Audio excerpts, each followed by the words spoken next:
तो आइए सबसे पहले आपको समझाते हैं कि आखिरकार नॉर्डिक देश, ये जो बार बार हम इस शब्द का उपयोग कर रहे हैं, आखिरकार नॉर्डिक देश होते क्या हैं। जो इन 5 देशों का समूह है उसको समझते हैं।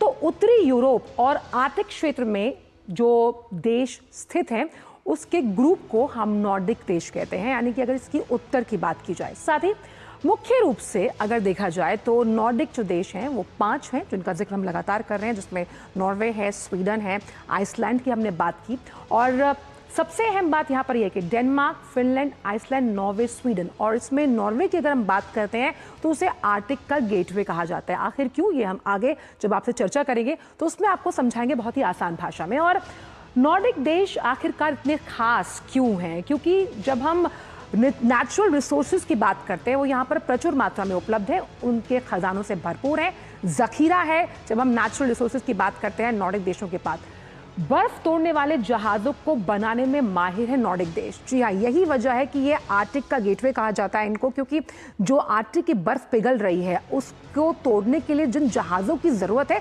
उसके निर्माण में नॉर्डिक देशों को महारत हासिल है। साथ ही साथ अक्षय ऊर्जा बनाने और ध्रुवीय शोध में भी ये माहिर है, यानी कि जब हम पोलर रिसर्च की बात करते हैं उस पोलर रिसर्च के अंदर भी ये तमाम नॉर्डिक देश महारत हासिल कर चुके हैं, और खासतौर पर रिन्यूएबल सोर्स ऑफ एनर्जी के लिए भी ये जाने जाते हैं। फिनलैंड के पास आइस ब्रेकर तकनीक है। आप समझ सकते हैं कि जिस ब्लू इकोनॉमी का लगातार हम जिक्र कर रहे हैं, आइस ब्रेकर तकनीक कितना बड़ा गेम चेंजर साबित हो सकती है सी रूट्स के जरिए जब हम इन देशों की और भारत की आर्थिक व्यवस्था को और सुदृढ़ बनाने की बात करते हैं। स्वीडन का स्पेस इंफ्रास्ट्रक्चर बेहतर है, और ये हमने देखा भी कि जिस तरह से स्वीडन के साथ हमने कई क्षेत्रों को लेकर असीम संभावनाओं के आकाश पर चर्चा की, उसमें स्पेस सेक्टर भी इसी तरह का एक्सप्लोरेबल सेक्टर है। शिप डिजाइनिंग का उस्ताद कौन है? नॉर्वे। और जिस सी रूट्स की हम बात करें, अब अगर आपको व्यापार करना है तो सी रूट्स के लिए आपको जहाज़ों की ज़रूरत है, तो जहाज़ों के निर्माण में, उसके डिज़ाइनिंग में महारत हासिल है नॉर्वे को। तो इस लिहाज से जो ये बिजनेस एंगल है वो भी बहुत इंपॉर्टेंट है।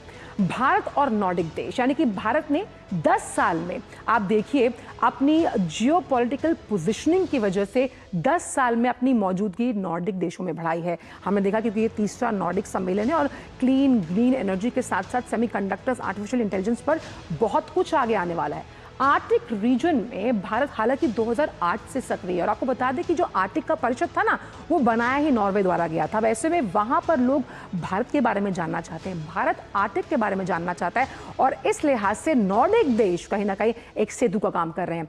भारत की अपनी जो आर्कटिक पॉलिसी है उसके लिहाज से कैसे वहां पर रिसर्च हो सकता है, किस तरह से वहां पर आर्थिक व्यवस्थाओं के नए, हम कह सकते हैं, आयाम, विकल्प मौजूद हैं, ये इस पॉलिसी के जरिए हम समझेंगे।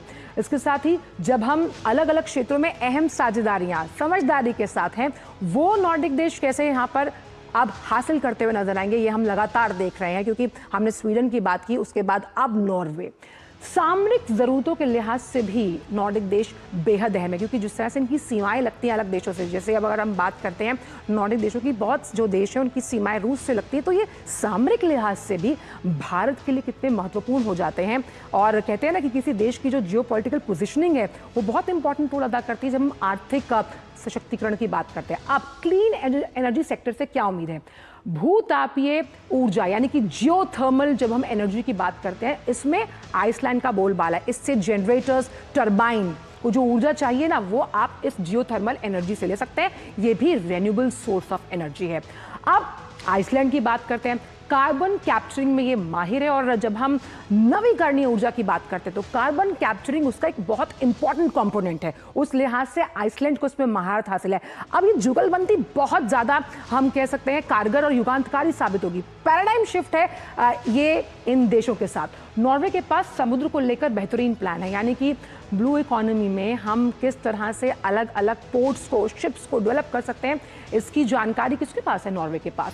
प्रदूषण के खिलाफ तकनीकी दक्षता, यानी COP 28 में हमने देखा, COP 31 में हमने देखा कि किस तरह से जो ये नॉर्डिक देश हैं ये कंधे से कंधा मिलाकर खड़े हैं। क्या कहा था प्रधानमंत्री ने? Mission life. मिशन लाइफ यानी अगर आप टेक्नोलॉजी ले रहे हैं तो माँ भारती को भी कुछ देना होगा पर्यावरण के लिहाज से। अब भारत को कैसे आत्मनिर्भर बनाएंगे नॉर्डिक देश? जहाज बनाने वाले टॉप 10 देशों में शामिल होना चाहता है भारत। अगर वो उन्नत इस दक्षता और तकनीकी गुणवत्ता से इन देशों की सूची में शुमार होता है, इसका मतलब आप समझते हैं कि कैसे हम जिस विकसित भारत 2047 के लक्ष्य को परिलक्षित करने की बात कर रहे हैं। भारत ने साल 2030 तक का ये लक्ष्य रखा है और इसमें मददगार साबित होंगे ये नॉर्डिक देश, जिसका जिक्र कल उर्सुला वॉन डेर लेyen, जो कि यूरोपियन यूनियन की अध्यक्षा हैं, उन्होंने भी किया था। डेनमार्क, फिनलैंड के साथ साझेदारी की कोशिश है, क्योंकि यूरोप के ये देश, अगर हम इसकी, जैसे कि हमने जीडीपी में इसकी तुलना बताई, आप समझ सकते हैं कि इनकी मौजूदगी भले जनसंख्या में कम हो, लेकिन आर्थिक सशक्तिकरण के लिहाज से बेहद है। Green shipping technology, ice class जहाज पर जोर, यानी कि स्वीडन के साथ जिस तरह से हमने जो ग्रीन स्ट्रेटेजिक पार्टनरशिप के लिए अब कदम बढ़ा लिए हैं, उस लिहाज से नॉर्डिक देश ग्रीन और क्लीन एनर्जी को कई अलग अलग आयाम देते हुए नजर आएंगे। एलएनजी, एलपीजी आयात के लिए भी विदेशी जहाजों पर निर्भर है भारत, तो उस निर्भरता को भी हम कम कर रहे हैं। तो लबोलुबाब यही है कि नॉर्डिक देशों की जब हम बात कर रहे हैं, ये वो वक्त है। ये कैसा वक्त है? ये वो वक्त है कि जब ये वक्त कह रहा है कि आप आइए और भारत के साथ आकर मिलिए। और बेहद ही खास मेहमान हमारे साथ इस चर्चा में शामिल होने के लिए जुड़ गए हैं।